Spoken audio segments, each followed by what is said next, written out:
Camat Palihapitiya mungkin tidak banyak yang mengenal namanya, apalagi julukannya. Charlie Foxtrot, daredevil entrepreneur pengusaha gila. Namanya saat ini sangat dihormati, salah satunya dia menemukan sebuah rumus psikologi sosial, yaitu tentang keinginan manusia untuk eksis, terkoneksi, yang menyentuh hak dasar manusia, bahwa semua manusia diciptakan sama haknya. Rumus ini merusak tatanan baku dunia sosial media. Sewaktu dirinya mempresentasikan idenya, maka seorang pemimpin visioner seperti Mark Zuckerberg pun bersedia merombak ulang Facebook. Inilah yang terjadi di tahun 2008. Sehingga dalam 1 tahun, di tahun 2009, dari 50 juta pengguna Facebook meningkat menjadi 750 juta membernya. Dia sendiri bergabung di Facebook sejak 2005 sebagai VP Engineering, yang dalam 3 tahun mengusulkan perubahan radikal, membongkar FB ala sosmed terdahulu menjadi baru, yaitu apa yang kita pakai Facebook sekarang ini. Saat ini, Camat Palihapitiya sudah tidak bersama Facebook lagi, namun sudah menjadi seorang venture kapitalis yang besar yang dia bangun selagi dirinya masih bekerja di Facebook. Apa yang dilakukan oleh Camat Palihapitiya sebenarnya sih? Dia melakukan perusakan destruksi terhadap sistem yang ada. Kita semua tahu bahwa destruction is job number 1 before competition does it for us. Merusak adalah pekerjaan utama. Ini adalah kata-kata provokatif dari Tom Peters, pakar manajemen yang visioner kira-kira 10 tahun yang lalu. Tugas utama pemimpin bisnis adalah merusak bisnis. Sekilas pernyataan ini gendeng, tapi coba kita lihat. Pernyataan Tom 1 dekade lalu ini terbukti benar adanya.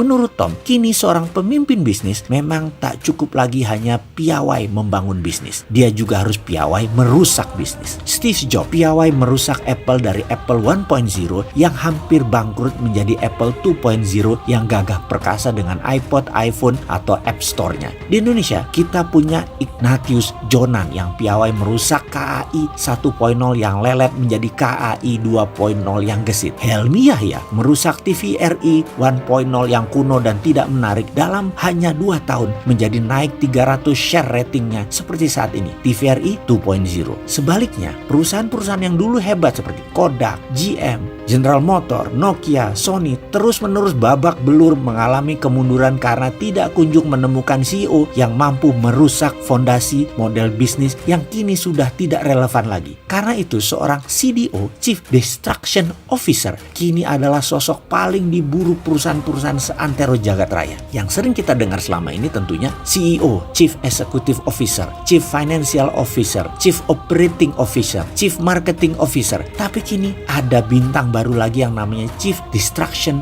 Officer. Ini bidang langka, bidang yang hanya dimiliki beberapa orang saja di dunia ini. Di Indonesia mungkin hanya 3 orang saja yang telah membuktikan kepiawaiannya, seperti Pak Dahlan Iskan, Pak Jonan, dan Pak Helmi Yahya. Kembali ke destruksi perusak. Dari arti harafiahnya saja sangat aneh dan gak nyambung. Destruction artinya perusakan atau penghancuran. Jadi kalau CEO bertugas mengelola seluruh strategi dan operation perusahaan, CFO mengelola keuangan perusahaan, CMO membangun strategi pemasaran, lah CDO ini tugasnya menghancurkan perusahaan. Sekilas memang gendeng terlihat, tapi pelan-pelan kita coba mencernanya. Landscape bisnis saat ini bergerak dengan kecepatan tinggi, chaotic, radikal, turbulent, volatile, uncertain, unpredictable, dan banyak lagi istilah yang digunakan menggambarkan keadaan saat ini. Landscape bisnis yang bergerak dengan super cepat ini bukannya tanpa resiko dan berbahaya. Bahayanya sangat-sangat besar. Mau contoh, layanan surat pos mati dimakan killer apps baru seperti email, WhatsApp, ATM, Kodak yang lebih 100 tahun perkasa kemudian dihabisi oleh layanan foto sharing yang diberikan perusahaan startup anak kemarin sore seperti Instagram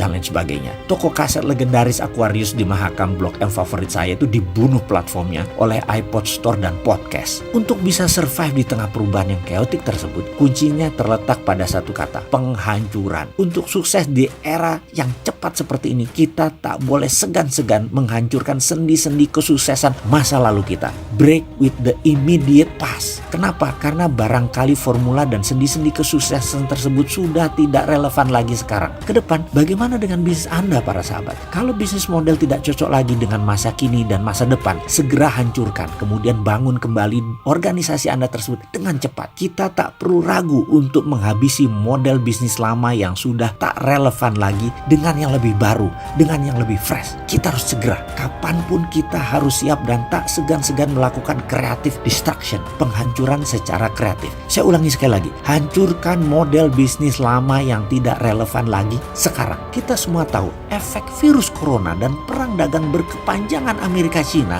Indonesia bisa masuk ekonomi sulit dari sekarang sampai ke depannya. Ini bisa kapanpun datang dan terus mengintai merugikan bisnis kita tanpa sinyal, tanpa pemberitahuan. Maka creative destruction harus menjadi keseharian operasi perusahaan kita, organisasi kita, tim kita, sistem yang kita bangun, budaya perusahaan kita haruslah memiliki kapasitas dan kepiawaian untuk melakukan creative disruption. Sahabat semua, sehubungan dengan hal itu, bagaimana kalau kita melakukan terobosan sekarang? Kita ambil peluang ini sekarang. Kita harus kuasai ekonomi dan bisnis di masa krisis ini sekarang. Sekali lagi, waktunya adalah sekarang. Bagaimana kalau kita bersama-sama bergabung dengan jagonya transformasi bisnis ini untuk meledakkan bisnis Anda meningkat 300%? Setuju?